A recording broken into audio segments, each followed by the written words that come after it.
नमस्कार मित्रों, आप सभी का स्वागत है एक बार फिर से द स्ट्रैटेजिक फैक्ट्स विद आकाश में। और आज हम ईरान से रिलेटेड कुछ विशेष खबरें लेकर आए हैं जो लेटेस्ट है। अमेरिका और इजराइल ने एक सप्ताह के भीतर ईरान के अंदर 7,000 से अधिक बम गिराकर 360 से अधिक ठिकानों को ध्वस्त कर दिया है।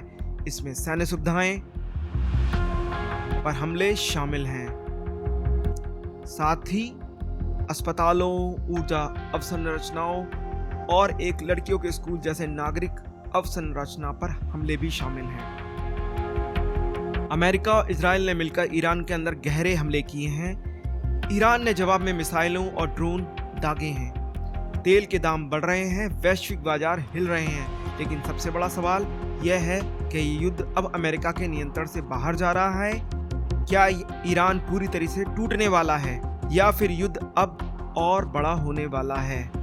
और सबसे बड़ा झटका, अमेरिकी राष्ट्रपति डोनाल्ड ट्रंप ने साफ कहा है ईरान के साथ कोई समझौता नहीं होगा, सिर्फ अनकंडीशनल सरेंडर होगा। जी हां, अनकंडीशनल सरेंडर की बात कर रहे हैं, मतलब बिना किसी शर्त के आत्मसमर्पण, जो शायद ईरानी जनता कबूल ना करे। इजराइल के प्रधानमंत्री बेंजामिन नेतन्याहू ने ईरानियों से अपनी सरकार को गिराने का आह्वान किया है।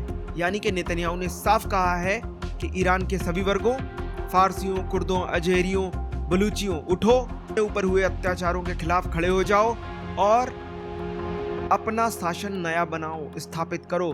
जो पुराना शासन चला रहा है उसको लात मारो और आगे बढ़ो, ये कहना चाह रहा है बेंजामिन नेतन्याहू। लेकिन व्हाइट हाउस की बात कुछ अलग है। उन्होंने कहा है इस जंग का लक्ष्य ईरान की नौसेना, मिसाइलों, परमाणु कार्यक्रम और सहयोगी मिलिशिया के नेटवर्क से उत्पन्न खतरे को बेअसर करना है, ना कि शासन परिवर्तन। ये बात कौन कह रहा है? White house.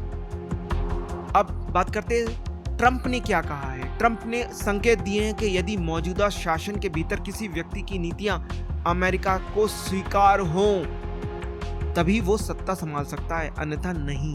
यानी अगर अमेरिका के हितों के हिसाब से चीजें होंगी तो ही नया व्यक्ति शासन को संभालेगा ईरान के, अन्यथा नहीं। अमेरिका ट्रंप हर तरीके से प्रेशर में लेने की कोशिश कर रहे हैं। इसी दौरान में अमेरिका ने इजराइल को $151 मिलियन के नए हथियारों की बिक्री की मंजूरी दे दी है। यूएस और इजराइल ने ईरान पर हमले किए हैं। इन हमलों में ईरान की मिलिट्री क्षमता, लीडरशिप, न्यूक्लियर प्रोग्राम को निशाना बनाया गया है। आज सुबह इजराइल की राजधानी यरूशलेम में तेज धमाके सुनाई दिए। ईरान से आ रही मिसाइलों की वजह से लोग पूरे इजराइल में बम शेल्टर की ओर भाग रहे हैं। इन हमलों में इजराइल की एजेंसी सेवाओं ने किसी के हताहत होने की रिपोर्ट नहीं दी है, लेकिन स्थितियां खराब हैं। ईरान की तरफ से यरूशलेम में लगातार भीषण मिसाइलों की मार दी जा रही है, बमों को गिराया जा रहा है। स्काई न्यूज की रिपोर्ट के अनुसार इजराइल और अमेरिका ने तेहरान और कुर्द क्षेत्रों में पुलिस स्टेशनों को भी निशाना बनाया है। इसमें अमेरिका और इजराइल को अभी भी इस बात की उम्मीद है कि ईरानी नागरिक अपनी ही सरकार को उखाड़ फेंकेंगे, इसलिए वो पुलिस केंद्रों को भी, पुलिस स्टेशनों को भी निशाना बना रहे हैं। अस्त व्यस्त हो जाएगी और वहां के आम नागरिक निकल के आएंगे और सत्ता को संभालने के लिए प्रयत्नशील हो जाएंगे। ये भी कोशिश की जा रही है, मतलब डायरेक्टली इनडायरेक्टली सरकार को गिराने का हर तरीके का प्रयास कर रही है। इस बात को कंफर्म किया है स्काई न्यूज ने। उधर कुर्द के लोगों ने supreme leader ayatollah Ali Khamenei की मौत का सार्वजनिक रूप से उत्सव मनाया है, स्वागत किया है, सड़कों पर अमेरिका के जय जयकार के नारे लगाए हैं और जश्न मना रहे हैं। यानी कुर्द समुदाय जो है वो खुश हो रहा है आयतुल्ला खामनेई की। यानी मैं पहले भी अपने वीडियो में कह चुका हूं कि एक पक्ष है जो खुशियां मना रहा है और दूसरा पक्ष दुख मना रहा है। और दुख मनाने वाले केवल ईरान में नहीं है, इराक में भी है, भारत में भी है, अन्य मुल्कों में भी है, जहां पर भी शिया समुदाय को मानने वाले लोग रहते हैं। लेकिन सवाल यह है, क्या ईरान झुकने वाला है या फिर यह युद्ध अब मिडिल ईस्ट को आग में झोंक देगा? ईरान के राष्ट्रपति मसूद पेशकियान ने शर्त रखते हुए कहा है, हम पड़ोसी देशों पे अब हमला नहीं करेंगे जब तक पड़ोसी देशों की जमीन का इस्तेमाल ईरान के पर हमले के लिए नहीं किया जाता। राष्ट्रपति मसूद पेशकियान का यह बयान शनिवार सुबह बहरीन, सऊदी अरब, यूनाइटेड अरब अमीरात पर हुए हमलों के बाद आया है। उन्होंने ये बात कहने की कोशिश की है कि देखिए जो हमले हो गए हैं ईरान की तरफ से सऊदी अरब, इराक, अमीरात में, बहरीन में, वो इस वजह से हुए हैं क्योंकि उनकी मजबूरी है, क्योंकि वहां पर अमेरिकी सैनिक अड्डे बने हुए हैं। खासतौर से निशाना ईरानी सेनाओं ने अमेरिकी अड्डों को किया था, ना कि आम जनता के लिए।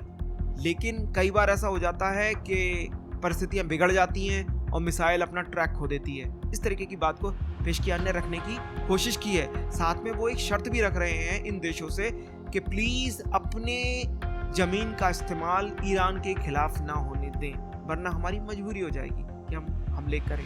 ईरान ने अमेरिकी एयरबेसों को निशाना बनाते हुए अपने पड़ोसी देशों पर बीते कुछ दिनों में हमले किए हैं। वहीं यूएई में दुबई एयरपोर्ट के पास भी हमला किया गया, जिससे मिडिल ईस्ट के इन देशों में दहशत का माहौल बन गया है। अमेरिका ने ईरान के सरेंडर करने की बात पर मसूद पेशकियान ने कहा, यूनाइटेड स्टेट्स की बिना शर्त सरेंडर की मांग एक सपना है जिसे वे अपनी कब्र में अपने साथ ले जाएंगे। यानी कि यहाँ पे कहने की कोशिश ये हो रही है कि हम दबने वाले नहीं हैं, अमेरिकी दबाव में आने वाले नहीं हैं। उधर दूसरी तरफ अमेरिकी राष्ट्रपति डोनाल्ड ट्रंप ने ईरान से उनके आगे सरेंडर करने की बात कही थी।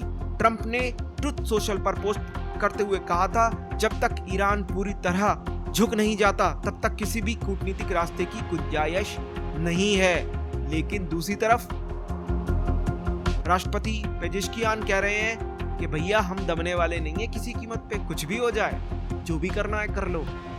मित्रों, अगर ये रिपोर्ट आपको अच्छी लगी हो तो प्लीज चैनल को लाइक करें, सब्सक्राइब करें, अपना समर्थन दें। भारत माता की जय, वंदे मातरम।